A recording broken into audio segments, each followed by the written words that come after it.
જય જવાન જય કિસાન। જુઓ એક આપણા બીજું એક 2 વીઘાની જગ્યા છે, કમ્પ્લીટ ખેતર કટર બટર મરાઈ કમ્પ્લીટ કરાવી દીધું છે। આમાં બી કંઈક પ્લાનિંગ છે જ કરવાનું, શું કરવું તે કોમેન્ટમાં તમે જણાવો મને કે આમાં શાની ખેતી કરીએ આપણે, તો હું તમને બાઉન્ડ્રી બતાવું।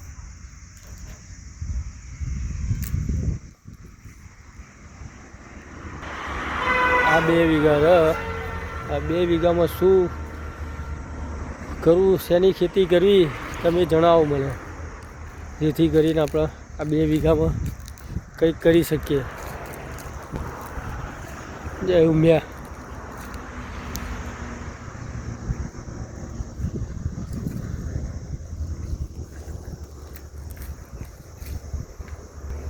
જોયું તમે, આ 2 વીઘા છે, શાની ખેતી કરવી તમે કોમેન્ટ કરીને જણાવો મને।